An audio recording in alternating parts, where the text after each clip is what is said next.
వచ్చింది. ఆయన కొడుకు పుట్టాడండి, నేను చూడ్డానికి పెడతాను అని టెలిగ్రామ్ చూపించాడు ఆఫీసర్కి. లీవ్ గ్రాంట్ చేశారు. మర్నాడు అతను సెలవులో వెళ్ళిపోవాలి. ఈలోగా ఉత్తర భారతదేశంలో ఒక చోట ఉగ్రవాదులు చాలా దాడి చేస్తున్నారు అని తెలిసింది. ఆ అధికారి అన్నాడు, ఏమయ్యా చాలా ఉపద్రవం వచ్చింది, నీకు రేపటి నుంచి నేను సెలవు ఇచ్చేశాను, నువ్వు బయలుదేరు, కానీ దీనికి మెరికలైన వాళ్ళని కొంతమందిని తీసుకోవాలి, నువ్వేనా కొన్ని పేర్లు చెప్తావా అని అడిగాడు.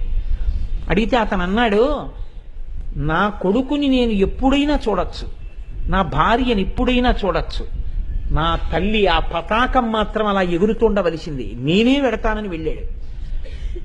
ఉగ్రవాదులందరినీ తన తుపాకీ గుళ్లతో పడగొట్టిన అతను చిట్ట చివర అందరూ పడిపోయారనుకుని లేచి నిలబడ్డాడు. కొస ప్రాణంతో ఉన్నటువంటి ఒక వ్యక్తి తుపాకీ తీసి అతన్ని జల్లెడ కింద కొట్టాడు. అతను ప్రాణం వదిలేశాడు. మీకు నేను ఒక విషయం చెప్పనా, అతని